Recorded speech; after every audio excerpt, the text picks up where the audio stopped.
GDR news, ఇది సామాన్యుని గళం. తిరుపతి టౌన్ కోఆపరేటివ్ బ్యాంక్ ఉద్యోగస్తుల నిరసన కొనసాగుతోంది.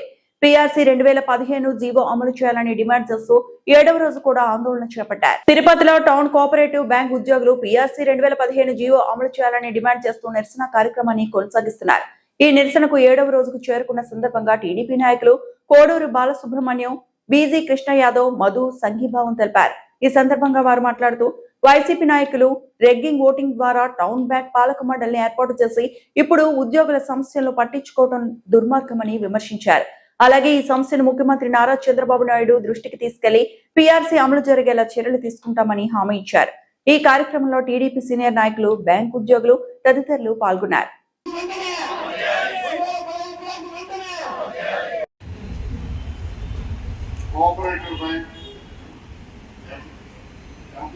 అసోసియేషన్ వీళ్ళ న్యాయమైన కోరిక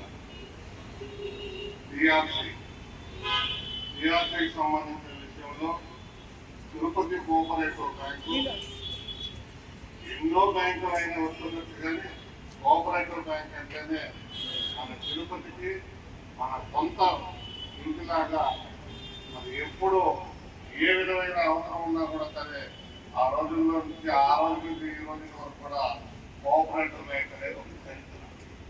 అలాంటి మా సోదరి మండలంలో కూడా ఈరోజు ఈ పీఆర్సీకి సంబంధించిన విషయంలో 7వ రోజు ధర్నా చేయడం, అది కూడా తెలుగుదేశం పార్టీ మరి కూటమి ప్రభుత్వం ఉన్నప్పుడు మరి ధర్నా చేయడం అనేది మా కుటుంబ సభ్యులకైనా తోటి కుటుంబ సభ్యులలాగా ఖచ్చితంగా ఈ యొక్క విషయాన్ని 7వ రోజుకి చేరుకుని చూపిస్తూ మీ న్యాయమైన కోరికలు ఏదైతే ఉన్నాయో ఈరోజు బ్యాంకు దాదాపు 2010 నుంచి ఇప్పటి వరకు కూడా దాదాపు ₹1 కోటి పైసలకు మరి గవర్నమెంట్ ట్యాక్స్ రూపంగానే కడుతున్నారు అనేసరైతే ఈ యొక్క బ్యాంకుని ఏ విధంగా వీళ్ళందరూ కూడా సరే వాళ్ళ ఉదాహరణ తీసుకొని ఇది మా ఇల్లు ఎలాగో మా బ్యాంకు కూడా అలా కాపాడిందని చెప్పి మనందరినీ హృదయపూర్వక ఏడుకొండల స్వామి సాక్షిగా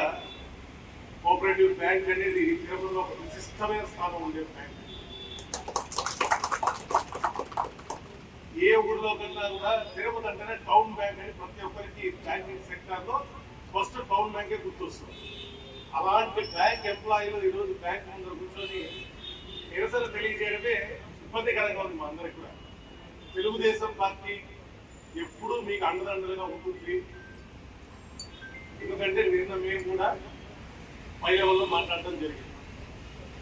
బాబు గారి దృష్టికి తీసుకెళ్ళాం, లోకేష్ గారి దృష్టికి తీసుకెళ్ళాం, నిన్న సోనమ్మ గారు కూడా మాట్లాడటం జరిగింది.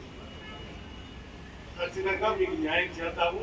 సెక్రటరీ విజయ్ కుమార్ గారు, మీ కమిషనర్ బాబు గారితో కూడా మాట్లాడటం జరిగింది. వాళ్ళు నెక్స్ట్ వీక్ రమ్మని చెప్పారు. మీ ఎంప్లాయీస్ యూనియన్ ఎవరైతే ఉన్నారో వాళ్ళని మీరు తీసుకొని పోయి మీ ఫైల్ పైన సంతకం పెట్టించి అది అయ్యే వరకు కొంతమంది మాట్లాడుతున్నారు ప్రభుత్వం మీద మీరు చేయించగలగా.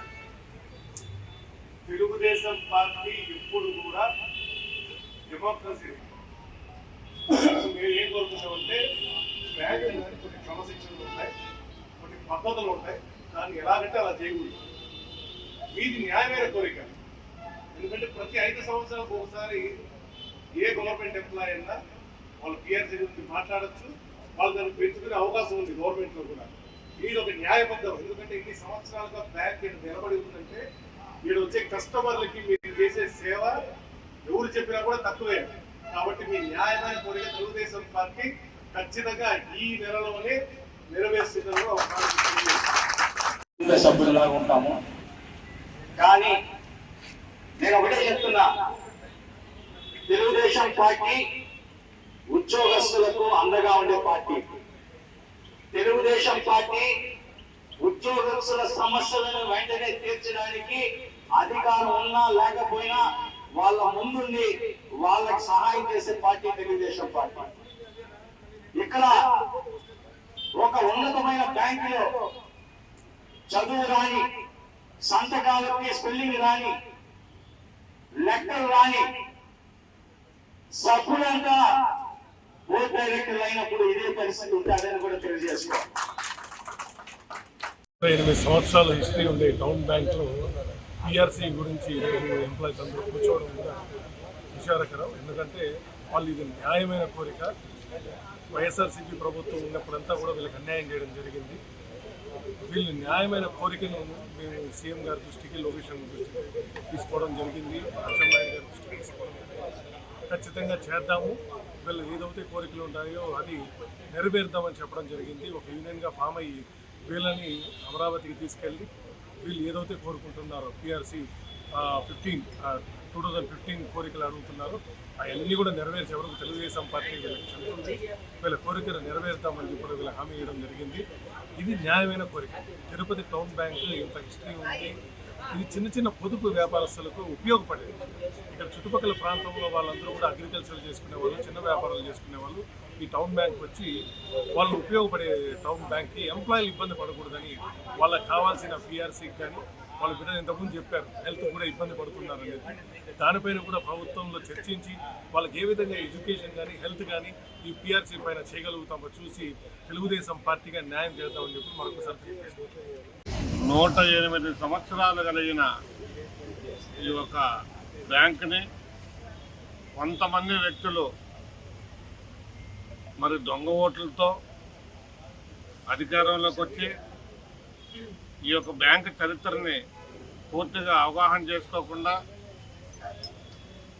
ఎంప్లాయీస్ని ఈ రకంగా ఇబ్బంది పెట్టడం అనేది చాలా దారుణం. వాళ్ళు అడుగుతున్నది న్యాయమైన కోరిక అయినప్పుడు 2015 పిఆర్సీకి సంబంధించి మరి ఎన్నో ప్రభుత్వ ఉద్యోగాల్లో కూడా మరి అంచెలంచెలుగా కూడా సరే అన్ని జీతాలు పిఆర్సీలు పెంచినప్పుడు వీళ్ళు అడగడంలో తప్పులేదు. అయితే వాళ్ళ కోరికనే తీర్చాల్సిన బాధ్యత తెలుగుదేశం పార్టీ కూటమి ప్రభుత్వం పైన మా పైన ఉంది. అయితే ఈ యొక్క బ్యాంకుకు సంబంధించిన మిగతా బ్యాంకుల్లాగా 10-30 సంవత్సరాలు 35 సంవత్సరాలు డాక్యుమెంట్ హిస్టరీ ఇవన్నీ కూడా చూసుకొని దాంట్లో మళ్ళీ ఏదో కొరత పెట్టే పరిస్థితి. కానీ ఈ తిరుపతిలో ఉన్న ఈ కోఆపరేటివ్ బ్యాంక్కి ఏదైనా అంకణాలను కానీ డాక్యుమెంట్లు కొంచెం అటు ఇటు అయినా కూడా సరే లోకల్తో బాగా అనుసంధానం అయిపోయిన బ్యాంక్ కాబట్టి ఎప్పుడు కూడా లోన్లు తీసుకోవడం, మళ్ళీ కట్టడం, మళ్ళీ లోన్లు తీసుకోవడం అంటే చిరు వ్యాపారస్తులు ఎవరెవరైతే ఉన్నారో వాళ్ళంతా కూడా నిత్యం కూడా ఇక్కడ లోన్లు తీసేసుకొని తద్వారా కూడా సరే ఒక అటాచ్మెంట్ కోఆపరేటివ్ బ్యాంకుతో. మరి గతంలో కూడా చూస్తే నా తమ్ముడు కోఆపరేటివ్ బ్యాంకు వైస్ చైర్మన్గా ఆనంద యాదవ్ ఉన్నాడు.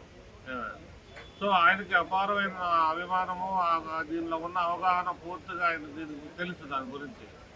అయితే లాస్ట్ ఎన్నికల్లో కూడా మన మధు చెప్పినట్టు లాస్ట్ ఎన్నికల్లో కూడా దొంగ ఓట్లతో నిలబడినా కూడా దొంగ ఓట్లతో వచ్చి మరి బ్యాలెట్ని మొత్తం తీసుకెళ్ళి దుర్మార్గంగా మరి ఆ రకంగా కూడా సరే వాళ్ళు కైవసం చేసుకుని వచ్చి కూర్చొని ఒక అవగాహన లేదు, బ్యాంక్ చరిత్ర ఏంది, బ్యాంక్ హిస్టరీకి సంబంధించి